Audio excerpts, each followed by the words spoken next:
तो राग हमें हटाना है, वस्तु नहीं हटेगी कभी सामने से। अच्छी चीजें हमेशा रही हैं, मनोज्ञ भी रही हैं, अमनोज्ञ भी रही हैं। हमें अपनी दृष्टि हटाना, हमें अपने आप को हटाना, ये जिसके अंदर संकल्प भाव होता है वही चक्षु इंद्रिय के मनोज्ञ और अमनोज्ञ विषय से अपने आप को बचा पाता है। और ऐसे ही कर्ण इंद्रिय के मनोज्ञ अमनोज्ञ विषय होते हैं।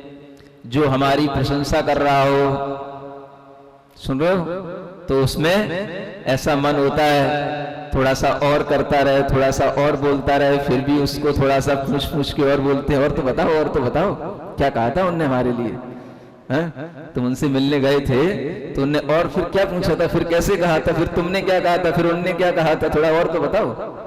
हाँ, तो ये हो जाता है क्या, प्रशंसा कर्ण इंद्रिय से सुनने में हमेशा राग उत्पन्न होता है। और अगर कोई निंदा करता है, द्वेष करता है, तो हम उन शब्दों को सुनना नहीं चाहते हैं। कोई भी अगर हमारी निंदा करता है तो ऐसा लगता है कि ये बस बोले नहीं, चुप हो जाए, एक शब्द भी मुंह से ना निकाले।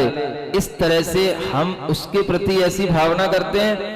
अथवा जो भी हमारे लिए कर्ण को प्रिय लगने वाले शब्द नहीं होते हैं उनसे हम दूर हटते हैं, और जो अच्छे लगते हैं उनको हम बार बार सुनने की इच्छा करते हैं। तो ये भी हमारे अंदर उस कर्ण इंद्रिय के विषय संबंधी राग और द्वेष होते हैं। ऐसे सभी 5 इंद्रिय के मनोज्ञ और अमनोज्ञ विषयों में राग और द्वेष का वर्जन करने से, यानी छोड़ने से, हमारे मन परिणाम में जो शांति और सुख उत्पन्न होता है उसी को आचार्य कहते हैं ये आपके अंदर अपरिग्रह का भाव है।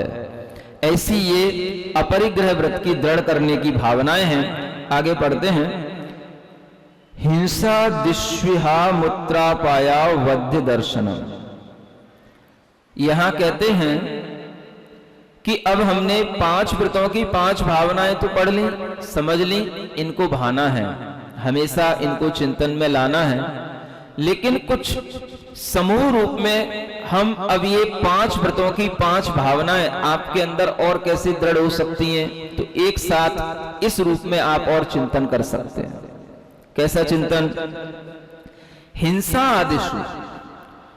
हिंसा माने जो पाप हैं, हिंसा, झूठ, चोरी, कुशील और परिग्रह, इन सब में यह अमुत्र अपाय अवध्य दर्शन।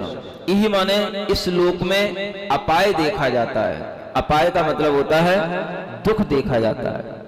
और परलोक में अवध्य माने हमें निंदा गरहा मिलती है। यानी अगर आप मन में विचार करें कि जो 5 पापों में इंडल्ज होते हैं, 5 पापों में हमेशा लगे हुए रहते हैं, ऐसे जीव इस भव में भी दुख प्राप्त करते हैं और अगले भव में भी वह निंदित गतियों को या कुत्सित गतियों को या बुरी गतियों को प्राप्त होते हैं। इस लोक में भी उसका फल देख लो और परलोक में भी उसका फल देख लो। जो हिंसा करता है, कत्ल करता है, मर्डर करता है, उसका अंत कैसा होता है आप देख लो। हिंसा करने वाले का अंत भी हिंसा से ही होगा, अपनी मौत नहीं मर सकता वो। हाँ, और अगर वह पकड़ा जाता है किसी भी रूप से तो उसके लिए भी फांसी आदि की सजाएं होती हैं। इस जन्म में उसका दुख आप देख सकते हो। जो हिंसा कार्य करते हैं वे इस जन्म में भी दुख प्राप्त करते हैं, और जब वो मरते हैं संक्लेश परिणामों से तो अगले जन्म में भी दुख को ही प्राप्त होते हैं। ये देखने में नहीं आता क्या? संसार में दिखाई नहीं देता? किसी ने किसका कत्ल कर दिया, मर्डर कर दिया, फिर उसको पुलिस पकड़ती है, जेल में डाल देती है ना, तरह तरह से फिर उसका जीवन पीड़ित होता है और वह अपना पूरा का पूरा जीवन बर्बाद कर लेता है। तो 5 पापों के विषय में इसी तरह का विचार करो।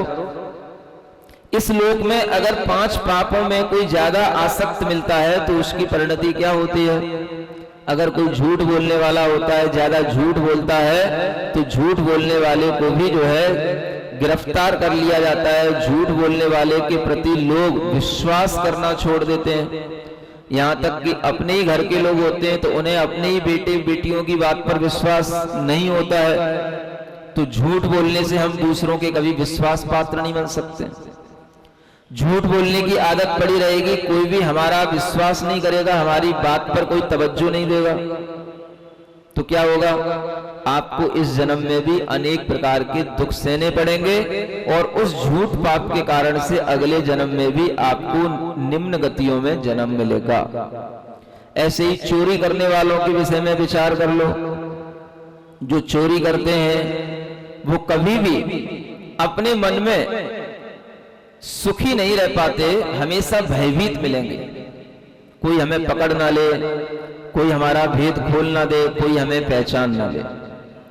और जब पकड़ लिए जाते हैं तब भी उनके लिए अनेक प्रकार के दंड दिए जाते हैं, क्योंकि चोरी अपराध सबसे बुरा अपराध माना जाता है। सबके सामने उन्हें बिल्कुल निर्लज्ज किया जाता है, या यूं कहें उन्हें बहुत तरह की ऐसी ताड़नाएं दी जाती हैं जिससे उनका सारा का सारा जीवन एक बोलते बेइज्जती के समान बेइज्जत होकर के बना रहता है, और फिर वो कभी भी समाज में अच्छे रेस्पेक्ट के साथ अपना जीवन नहीं गुजार पाते।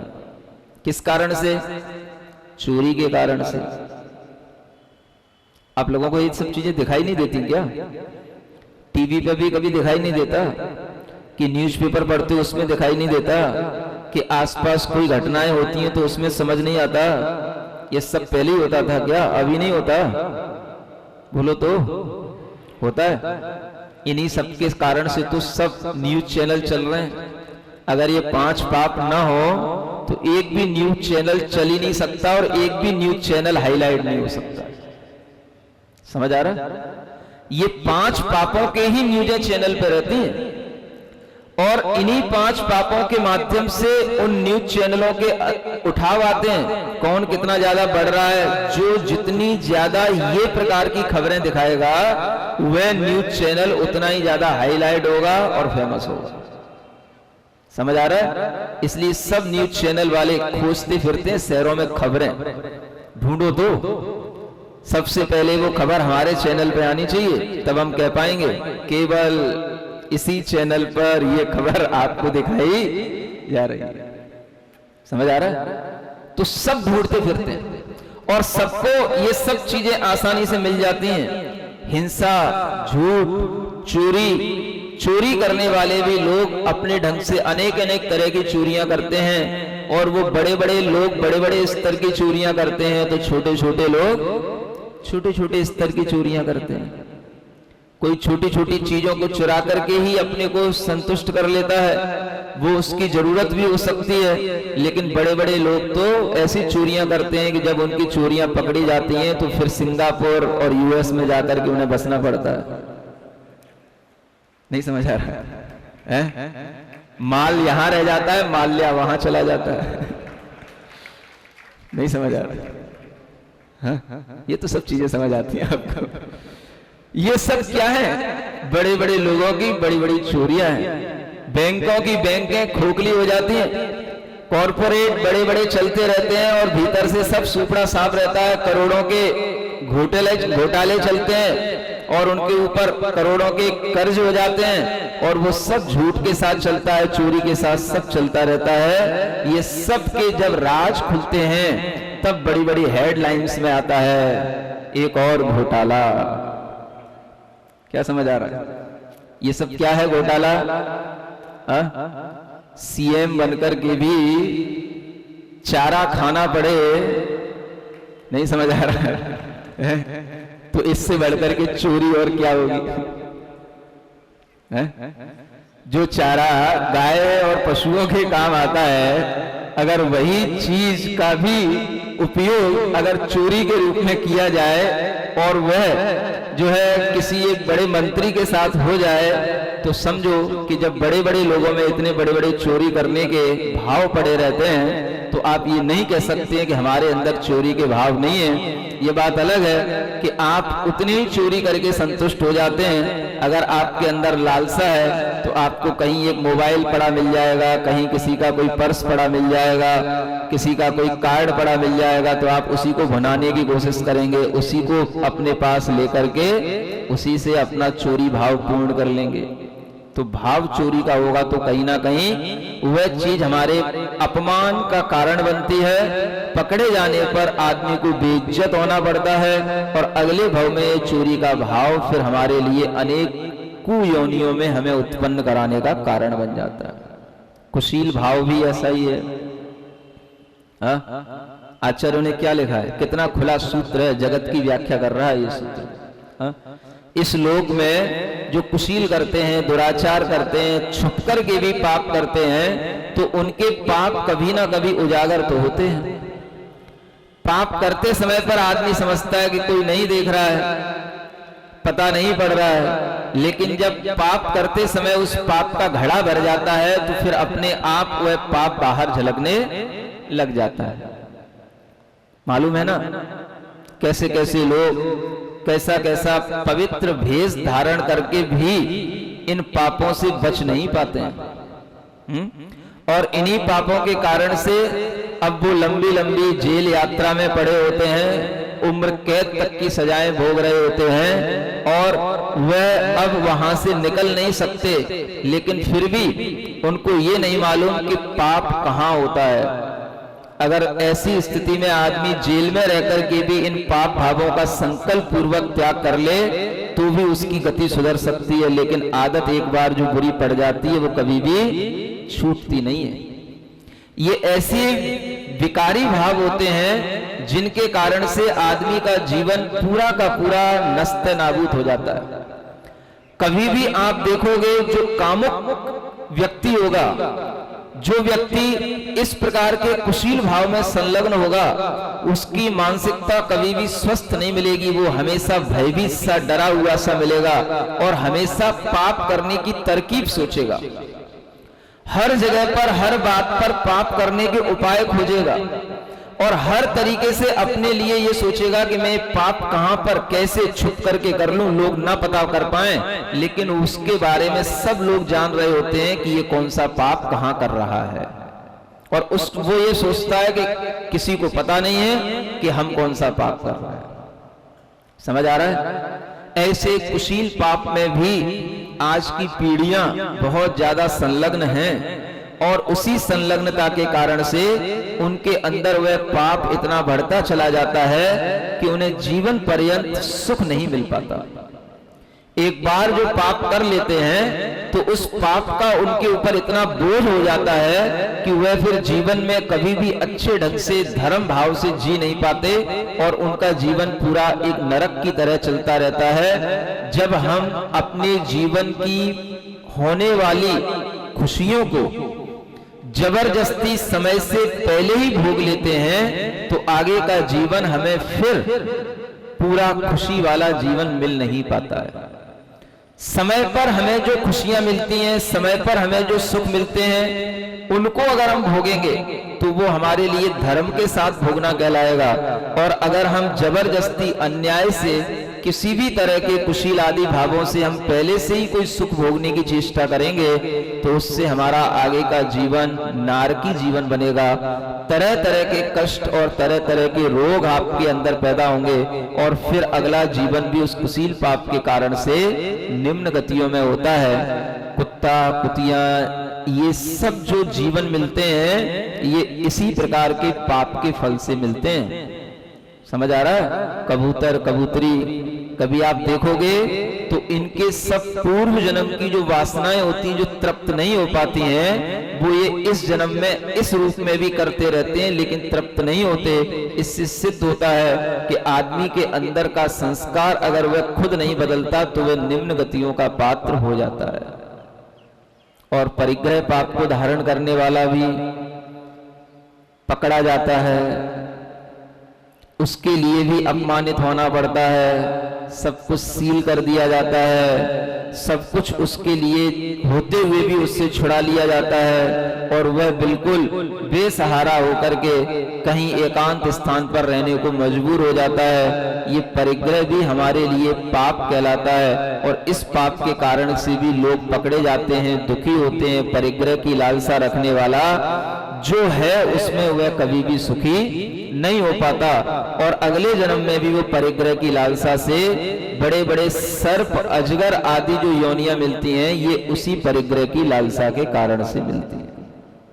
तो ये पांचों ही पाप इस जन्म में भी दुख देने वाले हैं और अगले जन्म में भी ये दुख देते हैं। इसलिए आचार्य महाराज ने ये लिखा है कि कम से कम इस संसार में इस तरह से ये 5 पाप दुख देने का काम करते हैं, ऐसा सोच करके तुम इन 5 पापों से अपना मन हटाओ और अपने व्रतों में अपनी स्थिरता बना करके रखो। ऐसा चिंतन करने के लिए भी आचार्यों ने कहा है। आप दुनिया को जानते हो तो दुनिया के बारे में सही ढंग से चिंतन करो कि दुनिया कैसी चल रही है। और फिर आगे कहते हैं एक सूत्र में, दुखमेव वा, मतलब क्या हुआ, ये पांचों पाप अर्थात ये हिंसा आदि की जो क्रियाएं हैं, ये सब अंततः क्या है, दुख ही है। क्या है ये? दुख ही है। मतलब ये समझ लो कि ये दुख के कारण भी हैं, और यहां हम यूं कहें कि दुख ही हैं तो भी कोई बड़ी बात नहीं, क्योंकि जिस समय पर हम इन क्रियाओं को करते हैं दुखी ही होते हैं, और बाद में भी पश्चाताप करते हैं तो दुखी ही होते हैं। हिंसा, झूठ, चोरी आदि ये जितनी भी क्रियाएं होती हैं, ये सब भीतरी संताप, भीतरी दुख के साथ होती हैं। मानसिक रूप से स्वस्थ व्यक्ति कभी किसी की न हिंसा करेगा, न कोई झूठ आदि कार्य करेगा, न किसी तरह का कोई कुशील आदि पापों में लगेगा।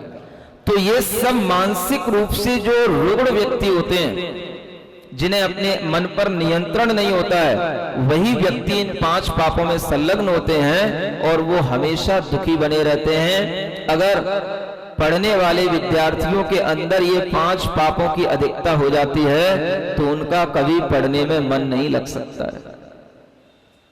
समझ आ रहा है? आजकल के बच्चे पढ़ने के बहाने से घर से बाहर निकलते हैं, और कभी कभी कुछ बच्चों के अंदर ऐसी टेंडेंसी भी रहती है कि वो चोरी छुपे इन सब 5 पापों में संलग्न हो जाते हैं और रिजल्ट उनका 0 रहता है। और इसी कारण से वो अपने जीवन में फिर कोई भी तरह की कोई भी प्रोग्रेस नहीं कर पाते। ये बच्चों के अंदर जब देखने को आता है तो इसका मतलब भी आप समझना कि ये 5 पाप किसी से छूटे नहीं है। उम्र बढ़ने के साथ में ये 5 पाप और बढ़ते ही जाते हैं, कम नहीं होते हैं। बच्चा बच्चे की तरह करता है, थोड़ा बड़ा हो जाता है तो और उसके अंदर भीतरी मानसिक रूप से इन पापों की वृद्धियां होती हैं, और जब उनमें तृष्णा उसकी पूरी नहीं होती है तो वह कितना ही बड़ा हो जाए, उसके अंदर कभी भी शांति का भाव और इन पापों से बचने का भाव नहीं आ पाता। इसलिए आचार्य कहते हैं ये दुख ही हैं। वैसे तो ये दुख के कारण हैं। क्या है? दुख के कारण हैं।